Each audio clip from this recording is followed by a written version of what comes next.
Well, good morning. In my 6th year in office, I am extraordinarily grateful to have so many aides and advisors who have been there since the earliest days.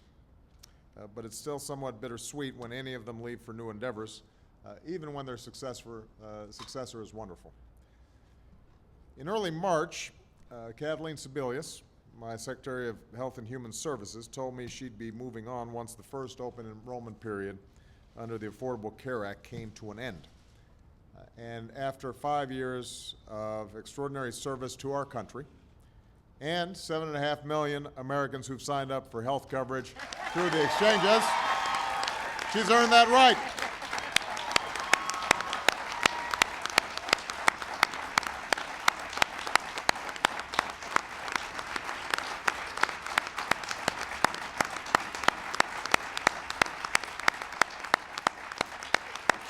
That's a good one.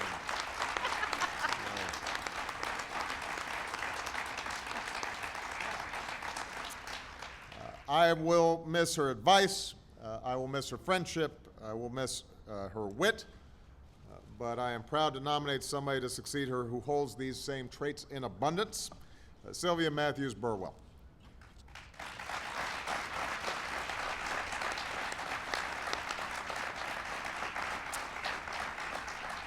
Now, just a couple things about Kathleen. When I nominated Kathleen more than 5 years ago,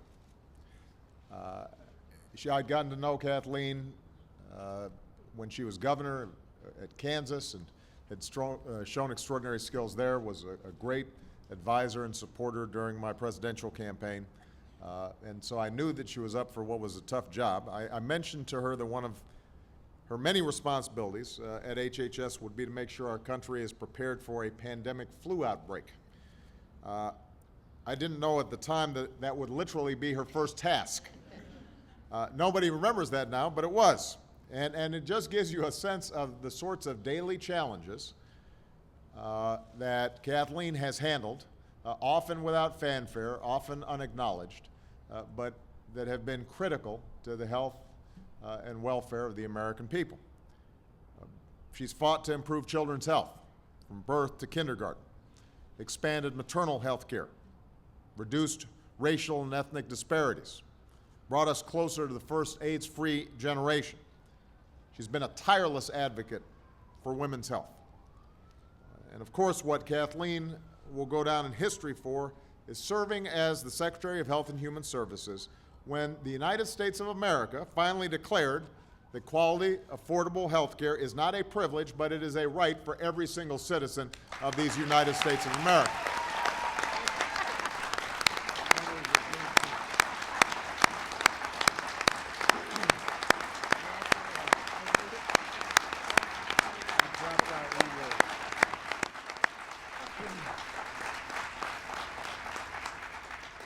Kathleen has been here through the long fight to pass the Affordable Care Act.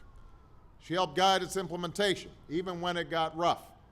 She's got bumps, I've got bumps, bruises, but we did it because we knew of all the people that we have met all across the country who had lost a home, had put off care, had decided to stay with a job instead of start a business because they were uncertain about their health care situation. We had met families who had seen their children suffer because of the uncertainty of health care. And we were committed to get this done. And that's what we've done. And that's what Kathleen's done. Yes, we lost the first quarter of open enrollment period with the problems with healthcare.gov. And they were problems. But under Kathleen's leadership, her team at HHS turned the corner, got it fixed, got the job done, and the final score speaks for itself. There are 7.5 million people across the country that have the security of health insurance, most of them for the very first time, and that's because of the woman standing next to me here today. And we are proud of her for that. That's a historic accomplishment.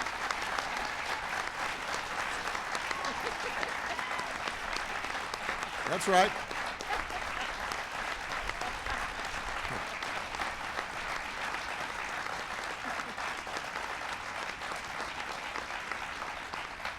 And by the way, in the meantime, alongside 7.5 million people being enrolled, healthcare costs under Kathleen's leadership are growing at their slowest rate in 50 years. I keep on reading folks saying, oh, they're not doing anything about cost, except they're growing at the slowest rate in 50 years. What does that mean? That's in part because of Kathleen's extraordinary leadership. Health records are moving from dog-eared paper to high-tech systems. Kathleen partnered with the Department of Justice to aggressively pursue healthcare fraud and return billions of dollars, record sums, to the Medicare Trust Fund. So all told, Kathleen's work over the past 5 years will benefit our families and this country for decades to come. So we want to thank Kathleen's husband, Gary, the first due to Kansas. We got two outstanding sons, Ned and John, who've been willing to share their mom with us these past 5 years. And Kathleen, I know that your dad, who served as governor of Ohio, and who inspired you to pursue public service, and who passed away last year, would have been so proud of you today. So, Kathleen, we want to thank you once again for your service to our country.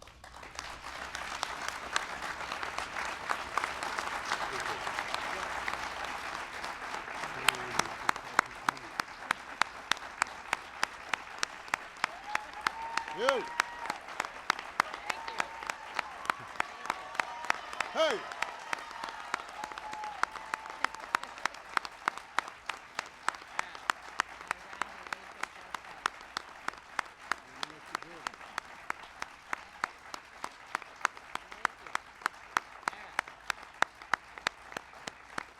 All right. Now, we know there's still more work to do at HHS. There's more work to do to implement the Affordable Care Act. There's another enrollment period coming up about 6 months from now. There's a whole array of responsibilities to meet over at this large and very important agency. And I could choose no manager as experienced, as competent, as my current Director of the Office of Management and Budget, Sylvia Mathews Burwell.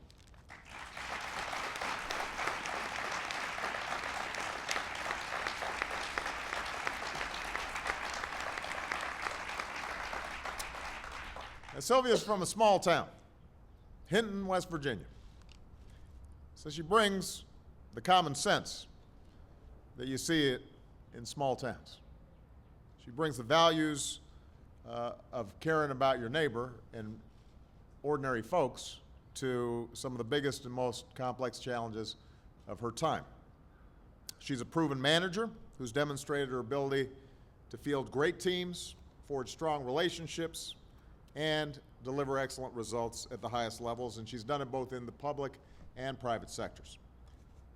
As COO and later president for global development of the Gates Foundation, Sylvia worked on the cutting edge of the world's most pressing health challenges.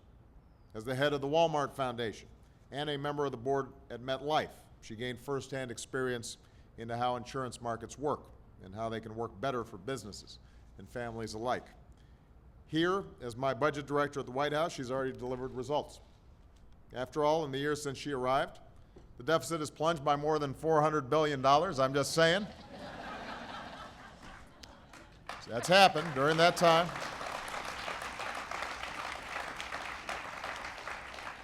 When the government was forced to shut down last October, and even as most of her own team was barred from reporting to work, Sylvia was a rock, a steady hand on the wheel who helped navigate the country through a very challenging time. Once the government was allowed to reopen, Sylvia was vital to winning the 2-year budget agreement that put an end to these manufactured crises that we had seen here in Washington so that we could keep our full focus on growing the economy and creating new jobs and expanding opportunity for everybody who's seeking opportunity. And all the while, she's helped advance important initiatives to bring the government into the 21st century, including our efforts to speed up job creation by dramatically speeding up the permitting process for big infrastructure projects. So, Sylvia is a proven manager, and she knows how to deliver results. And she'll need to be a proven manager because these are tough tasks, big challenges. You know, from covering more families with economic security that health insurance provides, to ensuring the safety of our food and drug supply, to protecting the country from outbreak or bioterror attacks, to keeping America at the forefront of job-creating medical research. All of us rely on the dedicated servants and scientists, the researchers at HHS and the FDA and CDC and NIH. All of them are an extraordinary team, and sometimes the American people take for granted the incredible network of outstanding public servants that we have who are helping to keep us healthy and helping to improve our lives every single day. So I want to thank Stephen, Sylvia's husband, and Matthew, and Helene for sharing wife and mom with us a little bit longer. We'll miss you seeing you around the White House, but I know that you're going to do an outstanding job as America's Secretary of Health and Human Services. I hope that the Senate confirms Sylvia without delay. She's going to do great. Last time she was confirmed unanimously. I'm assuming not that much has changed since that time. And with that, I want to give them both an opportunity to say a few words, starting with Kathleen. Thank you.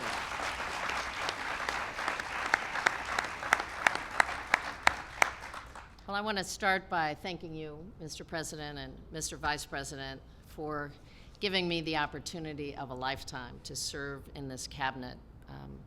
I want to thank my HHS family, many of whom are here, at least the health leaders are here, for their incredible work, and my personal family, represented today by our older son, Ned, and my wonderful daughter-in-law, Lisa. My husband, Gary, is on the bench in Kansas today doing multiple hearings, which he does each and every day, and our younger son is in Ecuador, but they're with us in spirit. The President has already made this case, but I want to remake it. HHS is an amazing department. It's full of bright and talented and hardworking people who believe strongly in our important mission, providing health care and essential human services to all Americans. Now, inscribed on the walls of the Humphrey Building, where your office will be, are the words of the namesake. And what Hubert Humphrey said is the moral test of government is how that government treats those who are in the dawn of life, the children, those who are in the twilight of life, the elderly, and those who are in the shadow of life. And that really, I think, describes what we do at HHS. From our work on birth to kindergarten initiatives to providing for the elderly and disabled, our employees help their friends and neighbors every day. The researchers in NIH labs and scientists working to improve new drugs and devices are helping change the face of humanity by advancing new cures, research, and innovation. We're advancing public health in the US and around the globe with anti-smoking efforts and promoting maternal and child health. Finally, behavioral health and physical health issues will be considered both part of essential treatment, and that's a big step forward. Our workers, as the President said, look out for a safe and secure food and drug supply in a global market. And our smart diplomacy, sharing health expertise and advances, win the hearts and minds of nations across the globe. We have done transformational work in tribal communities across this country. That will never be the same again. So at any point in our history, that mission would be highly rewarding and some of the most important work anybody could do. But I've had an additional amazing opportunity. No one has ever had this before. I got to be a leader of HHS during these most historic times. We are on the front lines of a long overdue national change, fixing a broken health system, Now, this is the most meaningful work I've ever been a part of. In fact, it's been the cause of my life. And I knew it wouldn't be easy. There's a reason that no earlier president was successful in passing health reform, despite decades of attempts. But throughout the legislative battles, the Supreme Court challenge, a contentious re-election, and years of votes to turn back the clock, we are making progress, tremendous progress. And critics and supporters alike are benefiting from this law. My professional work as a legislator, an insurance commissioner, and a governor have been tremendously helpful in navigating the policy and politics of this historic change. But at the end of the day, health is personal. It's personal to all of us. Family illnesses and personal health challenges touch us to our core. I've spent time as a daughter navigating care for ill parents. As a mother and now a grandmother, I've experienced and worried about prenatal care and healthy babies. We've had family health challenges, as all of us have, and finding the right care can be difficult, even with the best contacts and the right resources. So the personal reward for me at the end of the day are the folks who approach me, the strangers who approach me at a meeting or pass me a note on a plane or hand me a phone with someone on the other end saying thank you. Their stories are so heartening about finally feeling secure and knowing they can take care of themselves and their families. Unfortunately, a page is missing. So I'm just grateful for having had this wonderful opportunity.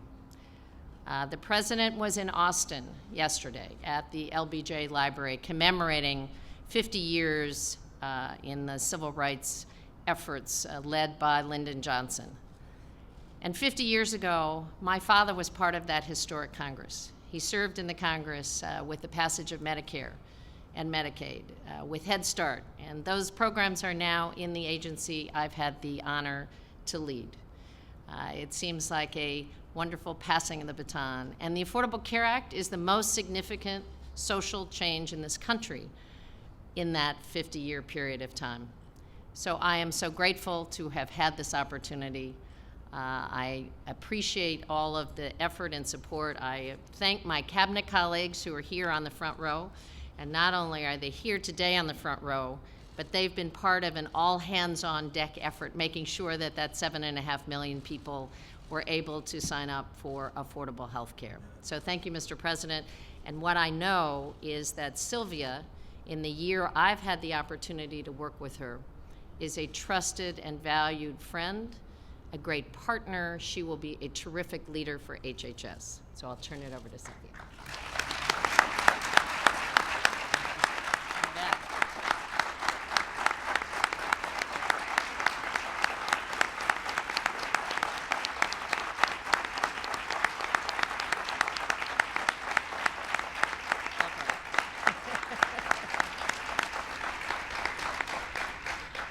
First, I'd like to thank you, Mr. President and Mr. Vice President, for the trust you've placed in me at my role at OMB and your confidence in nominating me for this new role. Second, as we all honor Kathleen's accomplishments here today, I also want to personally thank her for her support and friendship through this year. I want to express my heartfelt thanks to the team at the Office of Management and Budget and to our congressional counterparts with whom I've had the privilege to work closely throughout this year. OMB is an extraordinary institution. It's a credit to the professionalism and commitment of OMB's people that we've been able to meaningfully improve our nation's fiscal policy and government management over the past year. I also want to thank my family, especially my husband, Stephen. It's their support that allows me to serve. I'm humbled, honored, and excited by the opportunity to build on the achievements that Kathleen, the President, and so many others have put in place. If confirmed by the Senate, I look forward to carrying on the important work of ensuring that children, families, and seniors have the building blocks of healthy and productive lives, whether it's through implementing the Affordable Care Act, supporting affordable child care, or finding new frontiers to prevent and treat disease. Thank you, Mr. President.